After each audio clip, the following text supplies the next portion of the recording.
최고 수익 4천만 원까지 기대를 해볼 만한 물건인데요. 쌀수록 잘 팔리죠? 평수가 넓을수록 컨디션이 좋을수록 잘 팔립니다. 그런 빌라를 이세연 쌤이 또 찾았습니다.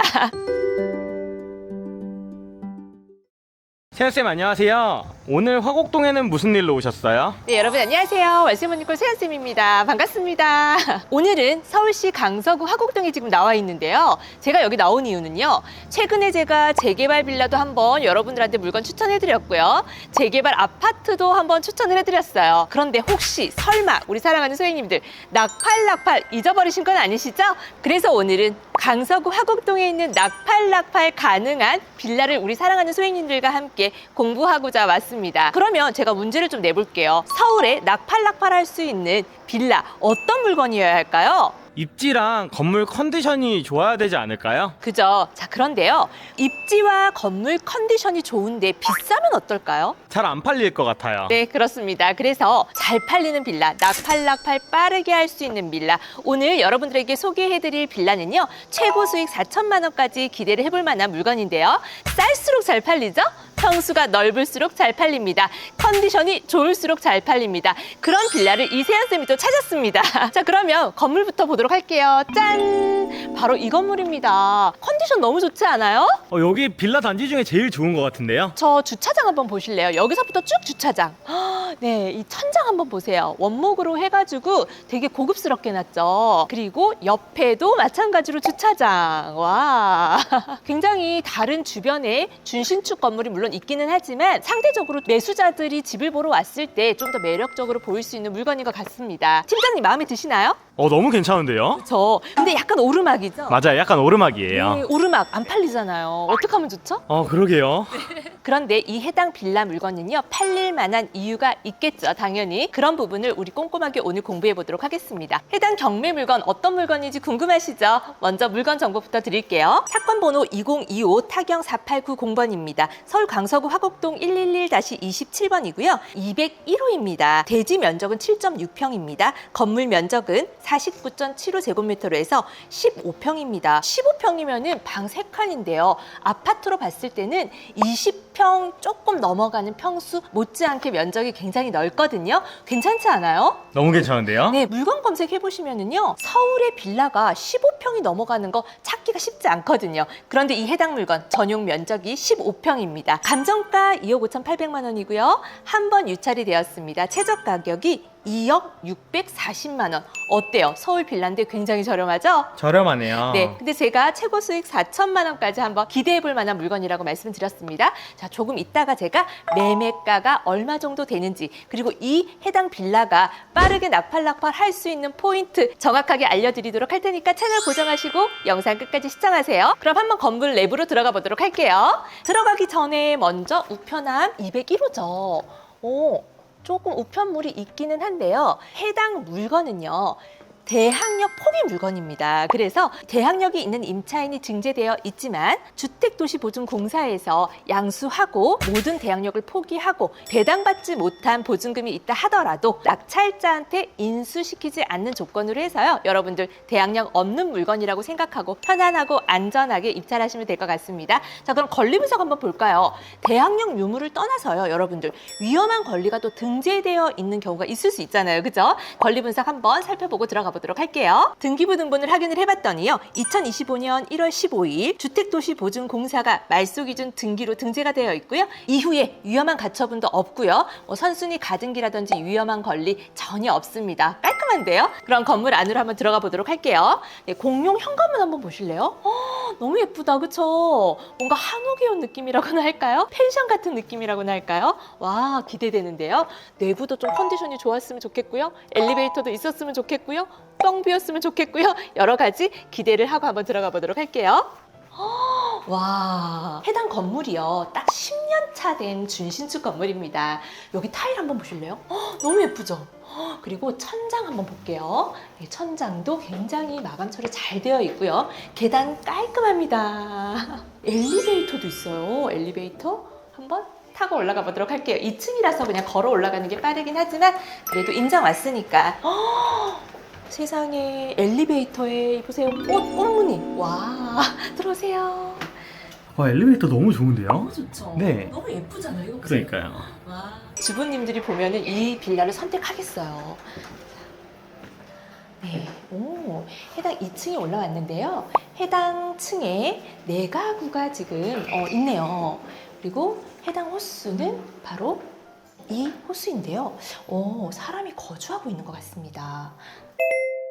그리고 밖에 보면은 이렇게 실외기가 돌아가는 걸 보니까 사람이 거주하고 있는 것 같습니다. 임차권 등기를 했으면은 이사를 간 거 아닌가요? 네, 맞아요. 자, 해당 경매 물건 등기부등본을 봤더니 임차인이 임차권 등기를 해놨어요. 임차권 등기가 뭔가요? 라고 또 궁금해하시는 분들이 계실 것 같아서 좀 설명을 드릴게요. 임차인으로서의 권리, 보증금을 아직 받지 못했지만 이사를 가셔야 되는 상황이 있을 수 있죠. 그런 경우에 등기부등본에다가 이렇게 표시를 해놓습니다. 나는 아직 이 보증금에 대한 권리가 있습니다. 하지만 이사를 갔습니다. 라는 표시를 하는 건데요. 해당 물건 같은 경우에는 주택도시보증공사가 양수를 했기 때문에 이 임차인이 보증금을 다 받았을 거예요. 하지만 주택도시보증공사에서는 아직 집주인한테 돈을 못 받았잖아요. 그렇기 때문에 임차권 등기를 해놓고 임차인이 이제 이사를 가게 된 이런 사건인데요. 그런 경우에 공실이어야 하지만 누군가가 거주를 그 사이에 하고 있는 경우도 있습니다. 왜냐하면 채무자 겸 소유자가 월세라도 받아서 좀 생활비라도 하려고 용돈이라도 벌려고 그렇게 월세로 맞추는 경우도 있거든요. 무보증금의 월세로 임차를 맞추는 경우도 있고요. 아는 지인을 그동안에 조금 거주할 수 있도록 해주는 경우가 있어요. 이런 경우에 저희가 권리 분석을 또 어떻게 해야 하느냐. 대항력이 없는 임차인이기 때문에 인수되는 보증금은 없지만 점유자잖아요. 점유를 하고 있는 사람이기 때문에 명도를 하셔야 돼요. 그래서 임차권 등기가 있다고 해서 명도 안 해도 되는구나 라고 생각하시면 안 되고 현장에서 명도할 점유자가 있는지 저처럼 이렇게 꼭 확인하셔야 돼요. 세연쌤, 해당 경매 물건의 뷰는 어떻게 될까요? 뷰? 네. 보세요. 뻥뷰. 물론 앞에 건물이 있기는 하지만요. 길이 있잖아요. 길을 앞에 두고 간격이 굉장히 넓기 때문에 이런 뷰는 뻥뷰라고 합니다. 그래서 매수자들이 굉장히 선호하는 조건들을 많이 가지고 있죠. 자, 해당 물건의 입지 한번 설명을 드리자면요. 역세권 빌라거든요. 자, 5호선 화곡역하고 420m 거리밖에 되지 않고요. 주변에 초등학교, 중학교, 고등학교 가까이에 다 있습니다. 그래서 4인 가족이 충분히 거주할 수 있는 좋은 조건을 가지고 있고요. 방 3칸이잖아요. 그리고 연식도 10년 차고 엘리베이터도 있고 건물 컨디션 상태도 굉장히 깨끗하고 뻥뷰죠. 이런 조건들을 갖추고 있고요. 또 하나는요. 이 입지에 지금 우리 경매 물건 컨디션 정도 되는 15평 정도 되는 평수에 매물이 많지 않고요. 구하기가 어렵다는 겁니다. 예전에 저와 함께 빌라 희소성에 대해서 공부한 거 좀 기억나시나요? 네, 기억납니다. 네, 바로 그 희소성을 가지고 있는 빌라라는 거죠. 해당 빌라 낙팔이 될까요? 될 것 같은데요? 그쵸? 네, 근데 비쌀 것 같아요. 네, 왜 비쌀 거라고 생각하시죠? 세연쌤이 말씀해주신 것처럼 이 정도 입지에 저 정도 컨디션이면은 당연히 비쌀 것 같은데요? 네, 엘리베이터 너무 좋잖아요. 그러니까요. 그죠? 올해 이 주변으로 해서 거래된 내역을 한번 봤습니다. 빌라의 실거래가 해당 물건하고 거의 근접한 것들이요. 2억 4천만 원에서 2억 8천만 원까지 실거래가 찍혔더라고요. 그래서 제가 조금 더 자세하게 조사를 해봤는데요. 결론적으로 3억을 넘어갈 수 없다가 결론이고요. 해당 물건 같은 경우에는 매매가 2억 5천 정도로 저는 생각을 합니다. 여기서 좀 빠르게 매도를 하고자 한다면 2억 5천에서 가격 절충을 조금만 해준다면 좀 더 빠르게, 아주 빠르게 매도가 가능할 것으로 이세연 쌤은 좀 예상을 합니다. 신축 빌라 같은 경우에는 매매가가 얼마인 줄 아세요? 얼마예요? 3억 5천만 원에서 4억까지도 합니다. 거기에 비해서 상대적으로 입지라든지 컨디션 상태 또 15평 정도 되는 이 빌라 2억 5천만 원이면 매수자들이 어떤 걸 선택할까요? 저희 해당 경매 물건을 선택할 것 같아요. 그렇지 않아요? 그죠? 물론 뭐 3억 5천에서 4억 정도 주고 좀 더 좋은 빌라에 살고 싶으신 분들은 신축 빌라를 선택하겠지만 그렇지 못한 평범한 직장인들 같은 경우에는요. 이렇게 2억 5천 정도 되는 역세권에 그리고 컨디션 상태도 좋고 이런 빌라를 선택하면서 우리 가족들이 여기에서 좀 편안하게 안정적인 주거 형태를 좀 이루면서 살기를 원할 거예요. 그렇기 때문에 이세연 쌤이 오늘 이 해당 빌라 낙팔 빠르게 가능하다라고 말씀을 드리는 겁니다. 세연쌤, 근데 여기 오르막이고 낡은 빌라들도 있는데 재개발 가능성은 없을까요? 없습니다. 주변으로는 재개발 구역들이 많이 선정이 되어 있는데요. 지금 해당 경매 물건 같은 경우에는 아직 그런 내용은 전혀 나오지 않고 있어요. 재개발 구역 안에 포함되지 않는 빌라라고 해서 빠르게 매도가 안 되는 건 절대 아닙니다. 재개발 구역 내에 있는 빌라하고요. 재개발 구역이 아닌 곳에 있는 빌라하고 반드시 시세 차이가 나겠죠. 그렇기 때문에 재개발 내에 있지만 역하고 먼 거와 재개발 구역 밖에 있지만 역하고 가까운 것, 이런 니즈들이 좀 다른 수요층들이 있기 때문에 여러분들 그런 부분들은 크게 걱정 안 하셔도 될 것 같아요. 그리고 우리 사랑하는 소행님들, 자, 이세연 쌤과 함께 빌라 공부 그동안에 많이 하셨죠. 서울 강서구 하면 빌라 거래량이 서울에서 2위인 지역입니다. 강서구 안에서도 1위인 동네가 어디죠? 화곡동이에요. 네, 이 화곡동이 강서구 안에서도 빌라 거래량이 굉장히 많은 지역이고요. 최근 1년간 거래량을 확인을 해봤더니 595건이나 찍혔더라고요. 그런데 이 595건, 많은 거래량을 자랑하고 있지만 아무리 거래량 1위인 동네에 있더라도 이렇게 빠르게 매도될 수 있는, 낙팔할 수 있는 이 조건들을 확실하게 품고 있어야지 빠르게 매도가 된다라는 거, 이 부분 꼭 여러분들 오늘 이 영상을 통해서 명심하시기 바랍니다. 세연쌤, 그리고 저희 해당 경매 물건이 역세권이기는 한데 혹시 다른 호재는 더 없을까요? 호재 있죠. 대장 홍대선에 호재가 있습니다. 원래는 2025년 9월에 착공 예정인데요. 아직까지 삽을 뜨지 못했거든요. 이제 곧 삽을 뜰 것 같은데 그거는 좀 차후에 저희가 기다려봐야 될 것 같아요. 대장 홍대선 같은 경우에 노선이 어떻게 되냐면요. 부천 대장 지구에서요. 원종역, 고강역, 화곡역, 홍대 입구역, 이렇게 노선이 형성이 될 거예요. 5호선 화곡역 이외에도요, 다른 노선을 하나 더 품을 수 있는 그런 교통의 호재가 있는 빌라라고 생각하시면 될 것 같아요.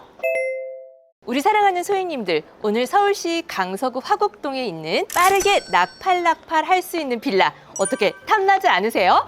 낙팔 가능한 빌라는요, 쌀수록, 평수가 넓을수록, 컨디션이 좋을수록 더 빠르게 매도된다는 거 오늘 꼭 메모하시고 기억하시기 바랄게요. 그럼 이 물건의 단점도 있을까요? 단점이 없는 물건은 없다라고 제가 항상 말씀을 드리죠. 없어도 꼭 찾아내셔야 됩니다. 아까 약간 오르막이었어요. 그런데 오르막이기는 하지만 큰 도로가에서 그 오르막이 얼마 되지 않았기 때문에 이 선생 같은 경우에는 그 오르막의 단점을 충분히 이 장점으로 많이 커버가 될 거고요. 오르막 때문에 이 빌라가 낙팔 되지 않을 거라고 생각하지 않아요.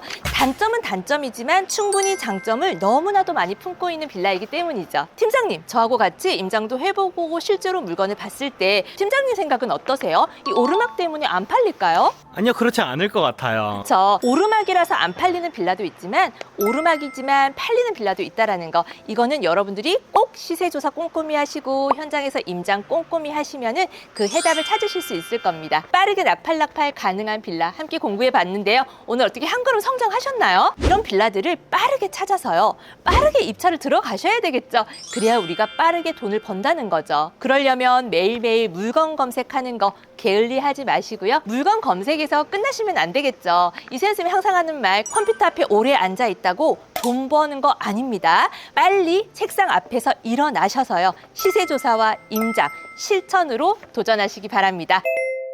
오늘 좋은 물건 알려주셔서 너무 감사합니다. 네, 그럼 마지막으로 우리 사랑하는 소행님들께 의미 있는 한마디 부탁드릴게요. 우리 사랑하는 소행님들, 제가 살다 보니까는요, 처음부터 쉬운 일은 없더라고요. 저도 처음에 어떤 것들을 시작할 때 굉장히 힘들고 어려웠던 적이 많았거든요. 근데 막상 해보다 보면은요, 끝까지 어려운 것도 없더라고요. 그랬을 때 저는 어떤 생각을 했냐면, 와, 내가 이거 시작하지 않았으면 어쩔 뻔했지? 시작했는데 어렵다고 중간에 포기하면은 어쩔 뻔했지?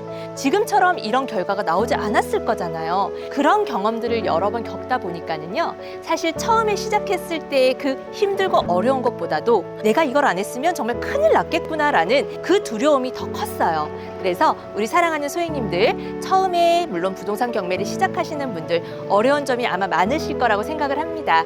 하지만 하나하나 여러분들이 정확하게 공부하고 확신을 가지고 하신다면, 그리고 끝까지 포기하지 않고 하신다면 분명히 좋은 결과가 있으실 거예요. 항상 우리 사랑하는 소행님들이 용기 내고 도전할 수 있도록 이세연쌤 초심을 잃지 않는 마음으로 열심히 도와드리도록 하겠습니다. 그럼 마지막으로 용기 내고 도전하고 꾸준히 함께 하자고 힘차게 화이팅 외치고 마칠까요? 네, 준비되셨나요? 하나, 둘, 셋, 화이팅! 화이팅! 안녕!